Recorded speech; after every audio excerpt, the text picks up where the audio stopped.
Hey everyone, Coins and Notes here. I've decided that I will show you a few of my American banknotes and American size banknotes just for your viewing pleasure. So we will start here with a 1957 silver certificate, and what you should know about these certificates is that they once were used as a redeemable version to take out silver, so you could actually go to the bank and take silver. Problem is that this is kind of a useless banknote due to the fact that silver coins, quarters and dimes, were 90% silver pre-1965, including some halves from 64. So it pretty much defeated the purpose because you could go with a typical Federal Reserve bill to reclaim silver coins. Either way, beautiful series here. So of course then we move on to a Federal Reserve. Here's a $2 bill, a really nice bill, 1976. At the back, it has a very interesting design. In fact, it's my favorite of all of them, and it is the Declaration of the Independence when they're signing it. So, of course, a very important step in American history. So that's the 1976 bill. This is the newer series. Then on this side we have an older series. This is a 1953C. As you can see, some differences from the newer series, and most importantly is the back. Here we have Monticello instead of the Declaration of Independence. Of course, not in the best condition, but acceptable for a circulated banknote. Moving on, we have a Federal Reserve bill. As you know, this is still used to this day. Here we have a 1963 series. As you can see, these signatures caught my eye when I found it in circulation, and it's from Chicago, Illinois. Beautiful bill, personally. Then we go on to a 1935. The irony is that this 35 is in much better condition than the 63. So a 1935 series here, 1935 E series, should I say.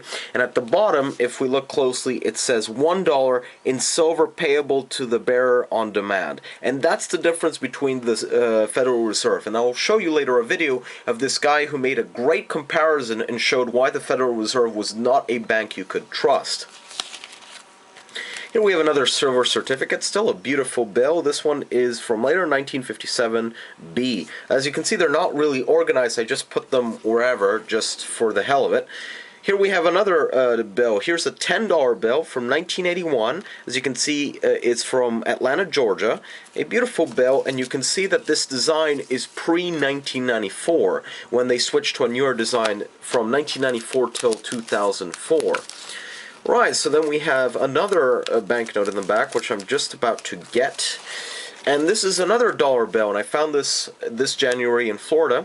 And what caught my eye was the signatures. And obviously this is a 1988 bill. Looks exactly the same as the new dollar bill that you'd get in your pocket today. And the series is F, or Atlanta, Georgia. Moving on, this is what interested me, because this seems to be quite rare. And by the fact, what I mean by this is, why would the Japanese government use a dollar when they use yen? So that's what really interests me. I think that it was due to the war. Around war times, I believe, this banknote was made. I have to double check that. But definitely a beautiful bill, and it says promises to pay the bearer on demand. Remember, this is similar to the US bill, $1. So either after the war or during the war, I'm not exactly sure, and I'll have to find that out. Right, so another bill here. We have another $2 bill. This is another 1976, of course, same as the other one. I just kept it in here for the hell of it. Now, this is made by the American Banknote Company. It's written in really small print here, but as you can see, this is the same size as a typical dollar bill. So that's the beauty of it. I'm pretty sure it's printed by the same company that prints the older dollar bills. As you can see, quite beautiful, and I'm not exactly sure of the price. Some people have claimed that it's worth as much as $500, others have claimed that it's worth a few cents. So I have to make sure that the series is actually what it is. And this is what we have in this folder for now.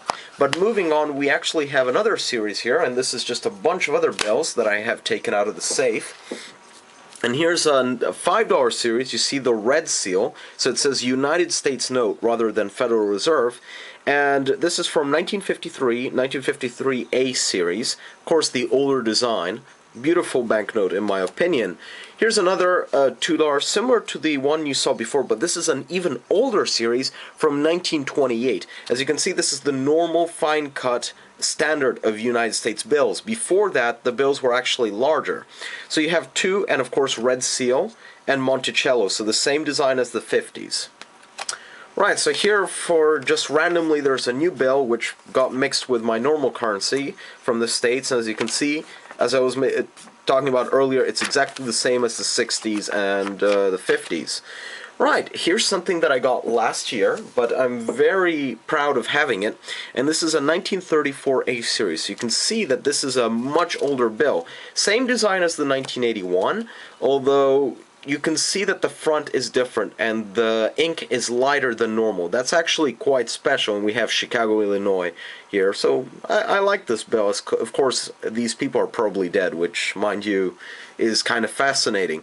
Here we have another banknote. This is most probably minted by the United States, and due to the fact that the United States did control the Philippines for a while, that's why I believe that this has something to do, because if we look here, we have the United States of America, we have a seal from the United States, we have a similar design to what they used in the States, and we have Philippines 5 pesos and payable to the bearer on demand. So quite interesting how they managed to colonize this area.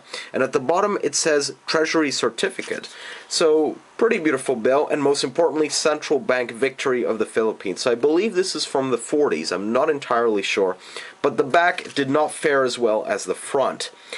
Last but not least, we have another bill, and I took this year from a pawn shop, and the bill looks almost as ours, but it has some pretty interesting figures. First of all, you can see that the inks are different, and the signatures are nowhere near the normal signatures. And here it says 1935A. So that might sound all normal, but then you might ask yourself, why is Hawaii printed? The reason why they did this, and I will come back to that later, is the fact that Hawaii was one of the areas near Japan, and they were worried that it would be colonized. So in the event that Hawaii would be taken over, these bills would become worthless, because they didn't want these bills to go into US circulation so that the Japs or some other country could actually buy from the United States anything from silver to weapons. So really beautiful bill. I paid $10 for this, which sounds like a steal, but of course there are a few cracks and damages on it. Still, I like the design, and I hope to keep this. If someone has something else of interest, for example like North Africa, I might be willing to trade, depending on the condition and, you know, if we can come to a fair deal. Anyway, thank you very much for watching this Coins and Notes presentation. If you have any other questions about the banknotes that have been presented, do not hesitate to go in the comments below. Don't forget to subscribe and to give it a big thumbs up. Thank you very much.